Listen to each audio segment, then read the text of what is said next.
Mura lagi siya Hollywood actress si Sabrina, oh. Si Pubi Kids. Niyang nanay ay kay kanang hamis kayo paa.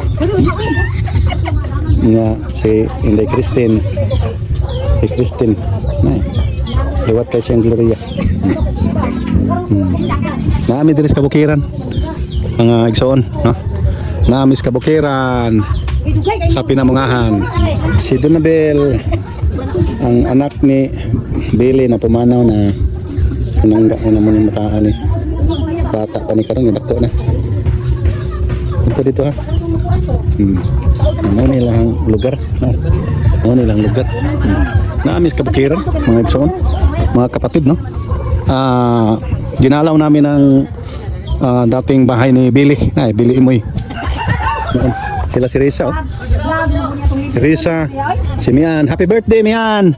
Happy birthday! Happy birthday, Mian! Happy birthday! Ay, birthday ni Mian. Mangod ni siyang Pubi. Salamat. Ay. Tinalaw namin tong bahay ni Billy Imoy. Pero pumanaw na kasi siya eh. Sayang. Nasa bukiran kami ng ano, nasa kabundukan ng sa south. Oh, Per. Malaki na si Tupper, oh. Malaki na si Tupper. Dako na kayo, urang ulitaw na si Tupper. Nanguyab na ka. Kasi din. Trabaho to sila. Ato di siya. Na si Tupper. Na Tupper dako na Tupper. Gagmay bagay ni matasaw na. Sila, Skyler. Ha? Skyler. Nasa kabundukan kami sa South Pinamungahan, mga brothers and sisters, no? Dito kami at dinalaw namin yung mayroon kaming nabili na lupa dito, lote. Yung 2.7 hectares yung nabili namin. Kaya dinalaw namin yung lugar namin. Tapos binisita namin si Brother Marcos, si Dina. Yan. Tapos medyo pangilo. Ito naman sila si Rene Boy, mga kasamahan natin sa visitation. Si Rene Boy, si Melinda, si Ivan, si Onjek, si Carol, si Jima ko asawa. Jima. Si Rene Boy, kanina siya sa City Hall nagtatrabaho. Yan, nagsuot pa siya sa kaniyang pick-up military. Si Onjek ko, driver namin.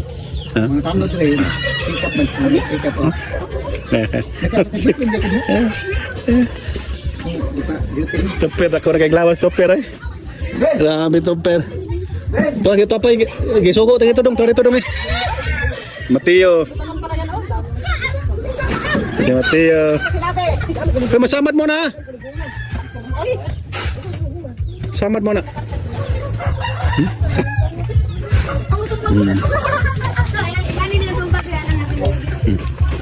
Kaya nandito kami mga brothers and sisters, no? Dito kami sa bahay. Ito po ang pundar na bahay ni Billy Imoy. Ito. Diyan. Ayan. Ito, kinupokus ko yun, no? Si Mateo. Ayan. Dito kami sa maraming mga saging dito. Yung mga natural planting.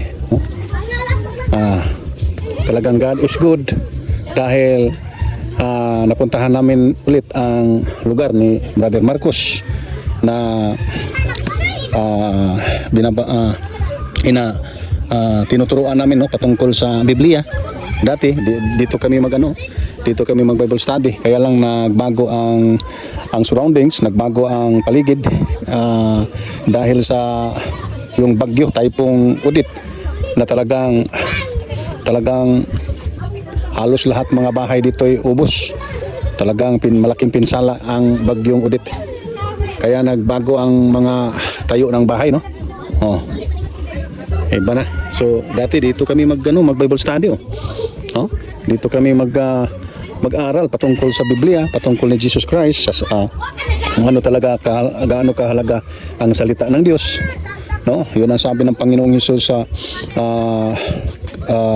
aklat ni San Lucas, no, kapitulo 11:27 to 28 na ang sabi ng ating Panginoon na mapalad ang mga taong nakikinig sa salita ng Diyos at nagbantay nito, meaning sumusunod, ginagawa ang salita ng Diyos.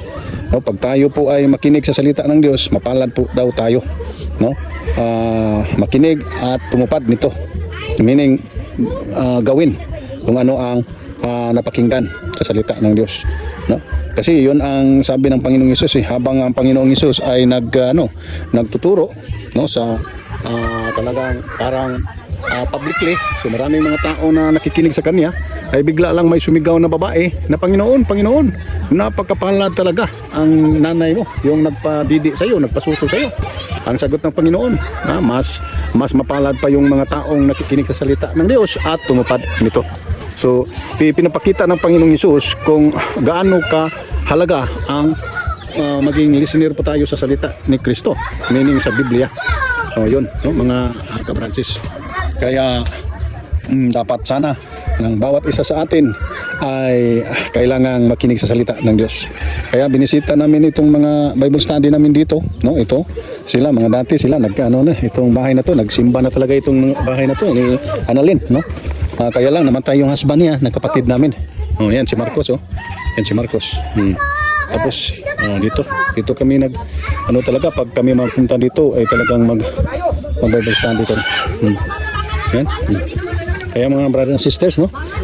Ito yun ang natin.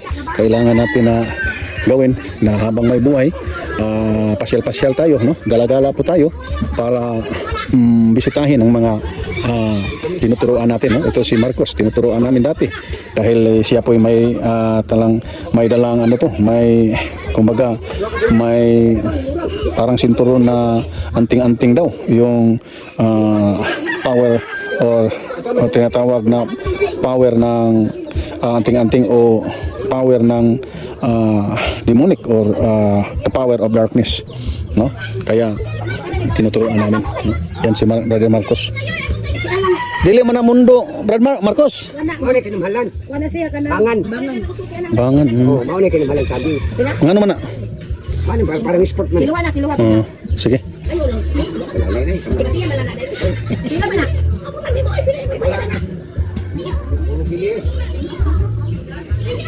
Kasi yung ko daw ko tanong.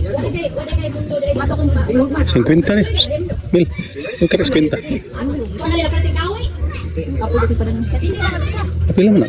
Wa kinilo. Wa po nakabot kilo.